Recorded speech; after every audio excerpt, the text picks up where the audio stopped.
Le château de Puy-Guillem est un château du XVIe siècle situé à 35 km au nord de Périgueux, près du charmant bourg de Brantôme, qu'on surnomme un peu pompeusement la Venise du Périgord au vu des quelques cours d'eau de la rivière la Dronne qui le traverse. Ce château, restauré et classé aux monuments historiques de France, est accueillant et agréable de par ses dimensions modestes, son mélange d'architecture médiévale et Renaissance et ses abords soignés, faits de bois et de terrains aménagés pour recevoir les visiteurs. C'est un endroit un peu confidentiel que François avait découvert par hasard dans les excursions qu'il faisait pour découvrir la région où il venait d'emménager. Il était immédiatement tombé sous le charme et s'était attaché à cet endroit où il revenait souvent pour y flâner et rêver un peu. Il le découvrait de plus en plus et commençait même à savoir des choses sur ce lieu que peu de gens étaient susceptibles de connaître.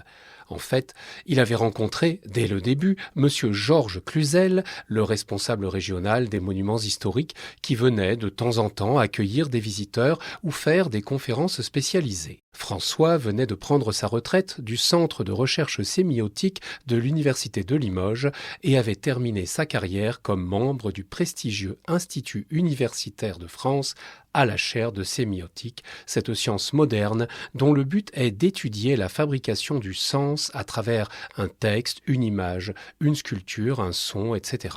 Il était spécialisé dans l'étude des arts visuels et il avait trouvé en Georges Cluzel un interlocuteur passionné et extrêmement cultivé. Leur discussion sur la signification des gestes architecturaux du château, des signes présents dans les décors, les sculptures, les œuvres diverses qui ornaient les différentes parties du bâtiment était interminable et à la fois d'une richesse et d'une complexité qui auraient fait fuir n'importe quel profane. Leurs palabres pouvaient durer des heures, ils en ressortaient toujours épuisés, mais avec cette impression bizarre d'avoir aperçu au final un aspect caché de la réalité qui leur avait échappé jusque-là. Cluzel eut vite fait de solliciter son interlocuteur sur un problème très particulier du château. Il y avait une inscription énigmatique placée au-dessus de la porte d'entrée de la tour d'escalier. Il s'agissait d'un rectangle composé de 2 rangées de 4 carrés, chaque carré comportant des décorations et des écritures mystérieuses. Tout le monde se demandait ce que signifiait ce schéma rectangulaire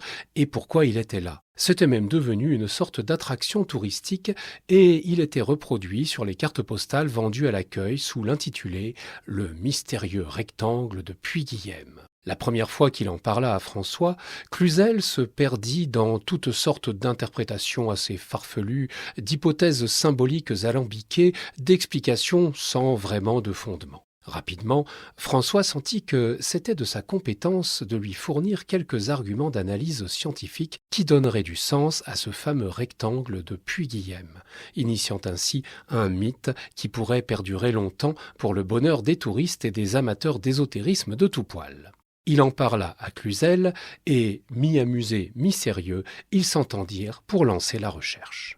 L'introduction d'énigmes graphiques sur des éléments d'architecture n'est pas une nouveauté. Le cas le plus célèbre est le carré Sator, qui suscite des exégèses et des polémiques depuis des siècles. Le plus ancien connu, qui a été trouvé à Pompéi, date de l'an 79. On en retrouve dans toutes les parties du monde. Il y en a aussi en Périgord, à la maison forte de Reignac, dans la vallée de la Vézère, un château-falaise du XIVe siècle, unique en France, un lieu réputé hanté suite aux crimes qui auraient été perpétré par son propriétaire maléfique, surnommé le Bouc de Reignac.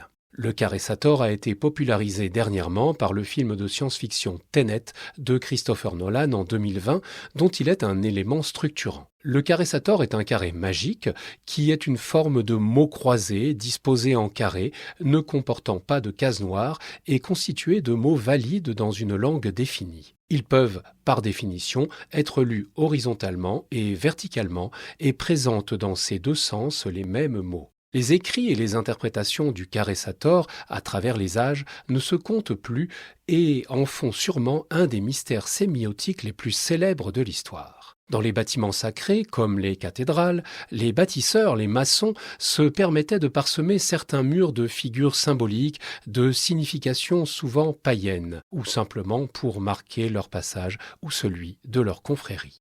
La réalisation du rectangle de Puy-Guillem a pu marquer le besoin des constructeurs de signer leur œuvre ou de passer quelques messages symboliques, religieux ou païens. En tout cas, il n'a pas été conçu au hasard, François en était persuadé.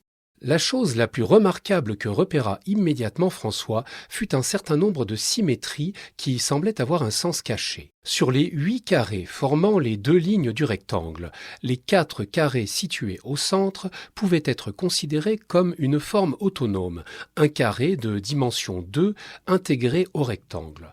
De plus, il y avait une symétrie en diagonale, chaque carré se répétant en vis-à-vis. François reconnut rapidement les symboles dans chacun des carrés symétriques. Le premier était une corde à nœuds, symbole des bâtisseurs d'édifices, églises, cathédrales, châteaux, etc., l'outil de base des maçons. Le second était un chapelet de prière, symbole spirituel religieux de dévotion à Dieu, l'outil de base du clergé. François vit de manière évidente, dans les symétries diagonales, un antagonisme entre le pouvoir séculier sur la matière, symbolisé par les maçons, et le pouvoir spirituel sur les âmes, symbolisé par la chrétienté. Un tel antagonisme est classique dans l'analyse des symboles car il fait jaillir immédiatement un sens particulier dans la figure observée. Cette interprétation s'imposait à lui et il se demanda s'il pouvait la corroborer par ailleurs. Ils se retrouvèrent au château avec Cluzel pour en discuter. Ce dernier reconnut la pertinence de l'analyse et le félicita pour ce brillant résultat. La conversation s'enclencha. « Il semble, dit François, qu'on a voulu signaler, par ce que je viens de vous expliciter, un conflit ou du moins un antagonisme qui s'est produit entre un aspect matériel d'un événement et son aspect spirituel, religieux. Sans doute, mais quel type d'événement ? Si c'est une opposition qui implique la chrétienté, c'est un événement d'ordre dogmatique, nécessairement, un conflit sur une pratique, un rituel. Un rite païen combattu par l'Église ? Ce ne serait pas étonnant, dit François. À l'époque, ça devait être chose courante. Mais je connais mal l'histoire de la région. Vous en savez plus, vous ? Cluzel haussa les épaules. Localement, cette région a été très longtemps sauvage et coupée du monde. La forêt de la Double, avec ses environs, est réputée pour avoir été un endroit reculé, peuplé de gens frustes et incultes. On en a une description assez fidèle dans certains romans d'Eugène Leroy, cet écrivain périgourdin célèbre, témoin de son époque et de son pays. Ce n'est pas très réjouissant. Les gens devaient être assez simples d'esprit, avec des croyances irrationnelles, voire imbéciles, et une violence sous-jacente qui s'est exprimée parfois de manière exacerbée. Cluzel marqua une pause. François l'interrogea du regard. « Je pense, continua-t-il, à un épisode sordide et incroyablement violent qu'on appelle le drame de Haute-Faille, un village tout près d'ici où un jeune notable des environs a été frappé, supplicié et finalement brûlé vif par une foule en plein délire meurtrier. C'était en 1870, mais c'est un épisode qui reste comme une plaie à vif dans la mémoire des gens d'ici. On connaît les raisons. Oui, soi-disant un délire paranoïaque ayant pour origine les conditions géopolitiques et sociales de l'époque. Mais c'est plus que ça. On a parlé de cannibalisme et même de cérémonies sataniques. » François eut une mimique significative. « Eh bien, si on cherchait un épisode de lutte entre Dieu et le diable, on aurait du mal à trouver mieux. C'était au XIXe siècle. Il y avait peut-être une longue lignée de pratiques païennes ou sataniques qui ont prédestiné à ce genre de folie. Le Périgord est un territoire connu pour ses combats spirituels anciens et les pratiques associées. On ne pourra jamais savoir, mais... En tout cas, voilà une illustration du symbole d'une opposition, et une opposition forte, entre le domaine régulier, spirituel et religieux et le domaine séculier, matériel et païen, qui s'est révélé dans le rectangle de Puyguilhem. Vous croyez ? Je vais encore continuer à chercher d'autres indices, mais il y a aussi d'autres significations qui apparaissent dans le rectangle. Cluzel eut une expression à la fois de curiosité et d'incrédulité. François s'expliqua.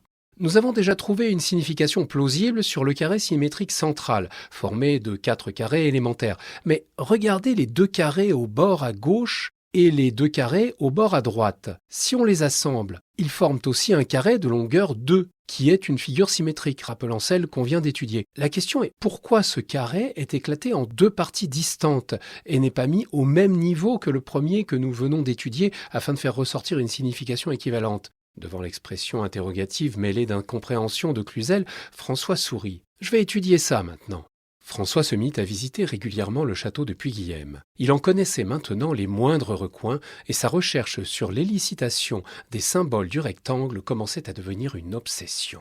Il devenait de plus en plus persuadé qu'il y avait une signification malsaine, sinon maléfique. La première analyse qu'il avait faite le convainquait qu'il y avait là un signe d'une lutte sans merci entre le bien et le mal, entre Dieu et Satan, et que des personnes voulaient lui célébrer un culte. Sans doute les personnes dont les initiales remplissaient les petits carrés. Il avait perdu espoir de connaître la liste des personnes correspondant à ces initiales. Il en avait maintes fois parlé à Cluzel, mais on disposait de très peu d'archives sur les personnes ayant participé à la construction du château et encore moins sur les gens qui l'avaient fréquenté. On pouvait encore penser que cette suite de lettres correspondait à un message codé, mais c'était encore plus définitivement énigmatique. Dans les carrés restants, il trouva encore des symétries significatives, comme ces cadres formés de tiges entrelacées représentant symétriquement des carrés ou des cercles, qui symboliquement représentent encore une opposition spirituelle, soulevant la différence entre le cercle, symbole universel, omniprésent dans la nature, soleil, lune, planète, et le carré qui est une invention humaine. Il se mit à chercher partout des indices. Il trouva une suite de lettres mystérieuses près du rectangle sur la porte d'entrée de la tour d'escalier, examina toutes les sculptures, toutes les boiseries, même les dessins des jardins, mais ne trouva rien de probant. C'est en parcourant les terrains à l'intérieur et à l'extérieur du château qu'il fit connaissance d'un personnage bizarre, qu'il surnomma rapidement in petto le gnome, tant il était de petite taille et difforme. C'était quelqu'un de connu dans les environs et on le considérait un peu comme l'idiot du village avec une certaine sympathie. C'était sans doute à cause de sa physionomie avec son visage d'une laideur prononcée et sa colonne vertébrale déglinguée, et ce n'était sûrement pas à cause de son intelligence déficiente car quand on le connaissait, il manifestait plutôt une certaine maturité dans la discussion et un certain humour dans son expression, qu'il ponctuait parfois d'un ricanement assez désagréable qui, effectivement, pouvait le faire passer pour un idiot. Le gnome se promenait souvent dans les environs du château. Il semblait désœuvré et était très disponible pour tenir une conversation. François en profita souvent et ils eurent de nombreux entretiens sur le château, son histoire, sa construction, les événements et les anecdotes qui s'y rattachaient. Le gnome était un puits de renseignements incroyables, bien qu'il ne pût justifier ses assertions par aucune source fiable. François arriva naturellement à lui parler du rectangle et de ses débuts d'interprétation symbolique. Le gnome ne fut pas surpris et abonda dans son sens. Il lui révéla, sans preuve bien sûr, qu'il s'était passé de drôles de choses au château, et ceci depuis son achèvement dès la fin du XVIe siècle. On racontait que l'on avait vu régulièrement des gens, des aristocrates, des bourgeois, des gens de la bonne société, venir par dizaines de Brantôme, de Périgueux, voire de plus loin, se réunir au château. On ignorait le prétexte de ces événements, mais chaque fois, disait-on, il restait une nuit et repartait tôt le lendemain dans la plus grande discrétion. François n'avait jamais entendu parler de ça et ne put trouver aucune trace de ces événements. Mais le gnome semblait très crédible en parlant. Ils en discutèrent plusieurs fois et à chaque fois, de nouveaux détails renforçaient la cohérence du discours. Un jour, le gnome le convia dans les jardins du château. Il voulait faire des révélations à François. Le jour de cette rencontre, l'ambiance était lugubre. Le ciel était chargé de nuages très noirs. Un vent glacial soufflait en tourbillons. Les arbres bougeaient de manière effrayante. Les murs et leurs ornements, les statues, les jardins étaient enveloppés de couleurs sombres apeurantes. Le gnome était près de l'orangerie qui jouxtait le château. Il était vêtu d'un pardessus trop large qui accentuait son aspect grotesque. Il s'approcha de François avec un sourire qui ressemblait à un rictus. « Bonjour, monsieur François », il avait pris l'habitude de l'appeler ainsi. « Je voulais vous montrer quelque chose. Merci d'être venu. » C'est à propos de ces réunions mystérieuses dont nous avons souvent discuté ? Oui, vous sembliez toujours incrédule, alors peut-être que ça va vous intéresser. Vous ne m'avez donné aucune indication tangible jusqu'ici, même si votre récit semble crédible, ce n'est pas suffisant. C'est-à-dire que les participants étaient très discrets, ils ne voulaient pas se faire remarquer. C'est seulement quelques personnes qui habitaient ou travaillaient ici, comme ceux de l'orangerie, qui racontaient des choses qui se sont transmises jusqu'à nos jours. On dirait que c'est arrivé uniquement à vos oreilles. Le gnome eut son petit ricanement déplaisant. C'est un privilège de l'idiot du village, à qui on peut tout raconter sans danger. Et que faisaient ces gens ? Ça, On ne me l'a pas dit, mais visiblement, ils avaient l'air de conspirateurs et ils effrayaient les personnes qui les voyaient. Cependant, personne n'a jamais échangé avec eux. Un éclair brilla dans les yeux du gnome, en même temps qu'il esquissait un geste d'effroi accompagné d'un ricanement rauque. On disait qu'ils pratiquaient des cérémonies secrètes, qu'ils invoquaient les démons. François haussa les épaules, mais cela ne l'empêcha pas de frissonner au vu de ce qu'il avait intuité lui-même. Ce sont des croyances populaires. Peut-être. En tout cas, on le dit. Et on vous a dit quand ça s'est arrêté ? J'ai cru comprendre à la fin du XIXe siècle quand le château a périclité. Il paraît même que ça continuait quand le château était en ruine. Eh bien, voilà des croyances qui ont la vie dure. Le gnome eut encore un ricanement et invita François à le suivre. Ils passèrent derrière le château et empruntèrent le chemin qui menait à l'immense pigeonnier construit en contrebas. Sur le flanc, en face du bâtiment, une végétation arbustive dense dissimulait un talus qu'on aurait pu prendre pour un monticule qui aurait servi pour une cave ou une glacière. Le gnome se faufila avec difficulté dans les arbustes et, s'égratignant aux branchages, les écarta en dévoilant un début d'ouverture dans le monticule. François, sidéré, se rendit compte que c'était effectivement une entrée presque entièrement dissimulée par le temps et la nature. Il avança, et en s'écorchant lui aussi, il examina ce qu'il pouvait voir à l'intérieur, malgré le manque d'éclairage dû à la pénombre et à la noirceur qui régnaient au dehors. C'était incroyable. C'était une cave de pierre vaste comme une grotte. Elle était circulaire, d'un volume considérable. Sur le mur du fond, il y avait comme un autel incrusté dans une voûte oblongue sculptée. Au centre, il y avait une colonne, du sol au plafond, qui semblait soutenir l'édifice. Une colonne sculptée du bas jusqu'en haut, avec des motifs que François ne pouvait distinguer. La colonne se terminait par un anneau circulaire qui semblait adhérer au plafond. Cet anneau était formé par la conjonction de 8 carrés lisses disposés régulièrement sur la circonférence. François en eut le souffle coupé. Personne n'avait soupçonné l'existence d'un tel lieu si proche du château. Il est vrai que si le gnome ne lui avait pas fait la révélation, il n'y aurait vu qu'un talus de terre, éventuellement amassé par des humains, mais jamais il n'aurait imaginé que cela aurait pu être comme un tumulus ou même un temple, si petit soit-il. Le gnome avait raison. Il devait y avoir là un lieu secret pour des rites cachés, sans doute symbolisés pour les initiés par le rectangle de Puy-Guillem. Il comprit soudain ce qui l'avait obsédé jusqu'ici. La clé du symbolisme du rectangle était là, dans les 8 carrés du sommet de la colonne, qui pouvaient là réunir les 8 carrés du rectangle de Puy-Guillem en une symétrie parfaite et une harmonie prenant tout son sens.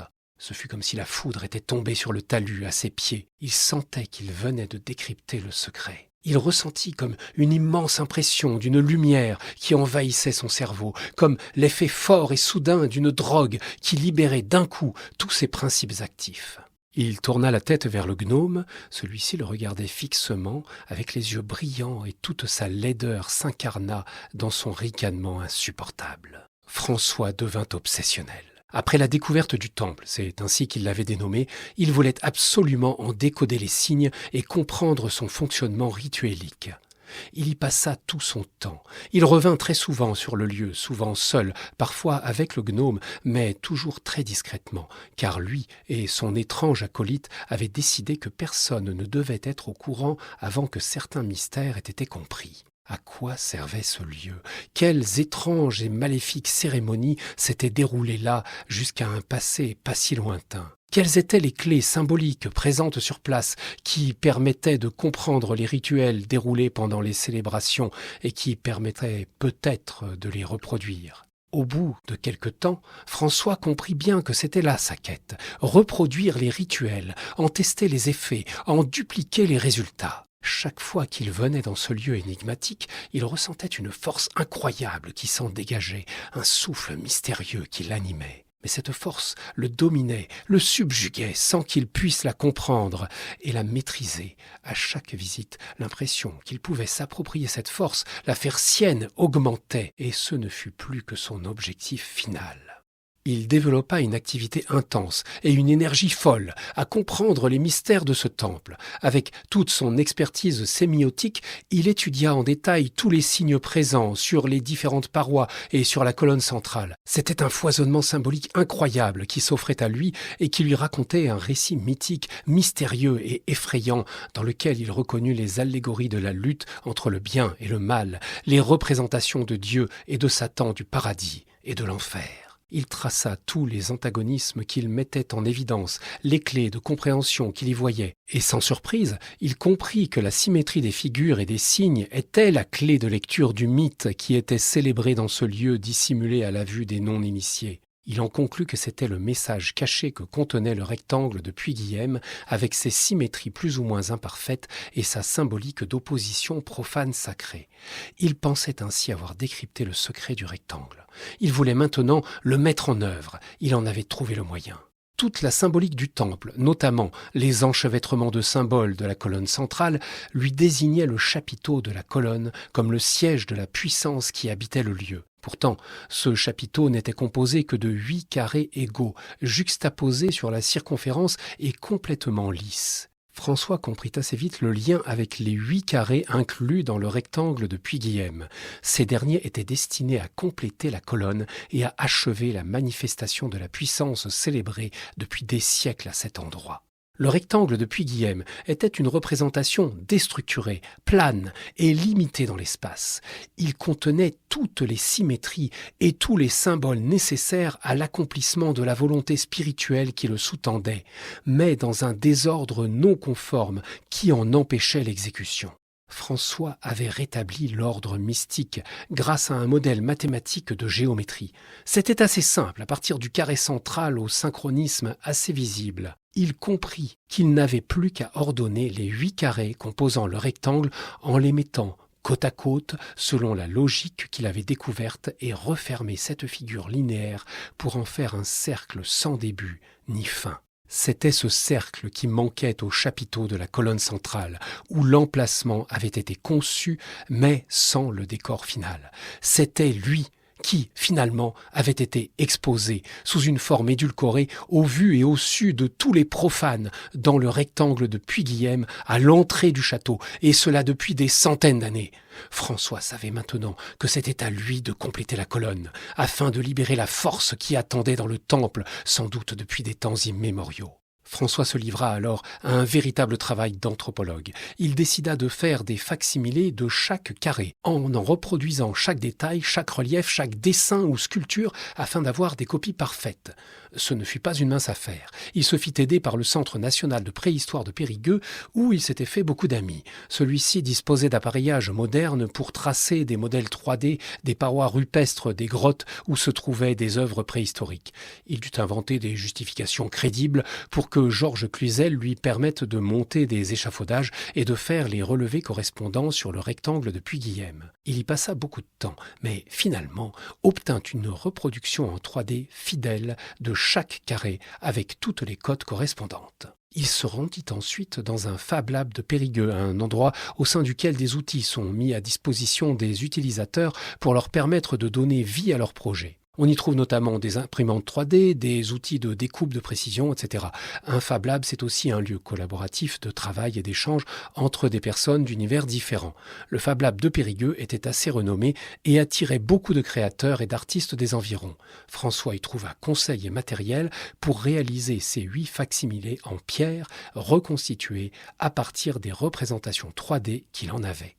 Il trouva le résultat remarquable. Arriva enfin le jour où François allait mettre en œuvre toute sa théorie et le résultat de ses travaux. Il allait compléter définitivement la colonne du temple par un anneau fermé composé des 8 carrés assemblés dans l'ordre qu'il avait découvert. Il savait que c'était l'acte ultime qui allait réveiller la force démesurée que tous les pratiquants initiés avaient invoquée pendant des siècles à travers leurs rites et leurs symboles. Le jour était venu. Il n'en parla à personne, si ce n'est au gnome dont il avait besoin pour lui prêter main forte. Quand il lui expliqua l'expérience qu'il allait tenter, celui-ci eut une lueur enflammée dans le regard et le gratifia de son ricanement le plus désagréable. Il s'affaira avec une impatience, une vigueur et une force dont François ne l'aurait pas cru capable, comme s'il attendait ce moment depuis longtemps. Ils apportèrent de nuit les 8 carrés de pierre dans le temple et préparèrent le chantier avec l'appareillage nécessaire pour sceller l'anneau sur le chapiteau de la colonne. François crut sentir qu'un niveau d'énergie commençait à croître dans le lieu, mais il se demanda si ce n'était pas son propre niveau d'excitation qui lui donnait cette illusion. François s'installa au sommet de la colonne centrale et patiemment cimenta les rectangles un par un sur chaque cartouche préparée à cet effet. Il réussit un entourage circulaire parfait, ajusté au millimètre. La boucle était bouclée. Il descendit de l'échafaudage et contempla l'œuvre accomplie. Il fit le tour de la colonne plusieurs fois pour contempler l'ordonnancement des symboles du rectangle de Puyguilhem tel qu'il devait apparaître dans sa forme rituelique avec toute sa puissance symbolique potentielle. Le gnome était derrière lui, mettant chacun de ses pas dans ceux de François, en ricanant de manière de plus en plus effrayante. C'est alors que le phénomène se déclencha. Cela commença par l'installation d'un clair-obscur soudain qui semblait venir d'un changement d'éclairage à l'extérieur du temple, comme si une lumière nouvelle s'était installée au dehors pour irradier l'intérieur. Mais il n'en était rien. La lumière à l'intérieur du temple venait de se modifier soudainement, plongeant la salle dans un état étrange où la plupart des objets s'estompaient et où quelques autres se mettaient à briller, comme l'autel ou la colonne. Cette dernière s'était transformée et ressemblait maintenant à une colonne d'énergie dont l'intensité semblait augmenter graduellement en s'élevant vers le chapiteau, vers l'anneau des symboles. Lentement, un bourdonnement se fit entendre. Il semblait venir de nulle part, mais ne tarda pas à envahir tout l'espace. D'abord très ténu, son volume augmenta progressivement, et ses infrasons pénétrèrent les chairs de François et de son acolyte jusqu'à les effrayer. François se demandait s'il ne devait pas sortir, tandis que le gnome, d'un mouvement brusque, se rua sur la colonne, l'enserra de ses bras et se mit à rire comme un possédé. Puis la terre commença à vibrer, à trembler. L'effet immédiat fut de faire écrouler l'ouverture du temple. Et François comprit qu'il était désormais enfermé dans ce lieu infernal, qu'il avait piégé, tandis que le gnome continuait à embrasser la colonne centrale avec un rire de plus en plus dément. Le sol se craquela. Des fumerolles nauséabondes s'échappèrent en volutes brûlantes, étouffant les 2 humains qui se trouvaient là. Ils tombèrent à terre. En voulant se relever, François posa les mains sur le sol. Il était brûlant. Dans les fissures du sol qui s'agrandissaient rapidement, un rayonnement rougeoyant apparut, accompagné d'une chaleur intense, insoutenable. François comprit qu'il avait réveillé les forces destructrices et maléfiques que les adorateurs des idoles avaient célébrées depuis des siècles. Il venait de rouvrir les portes d'un monde infernal et malfaisant. Ce fut sa dernière pensée, avant qu'il ne soit aspiré par le magma incandescent qui avait remplacé le sol sur lequel il se tenait.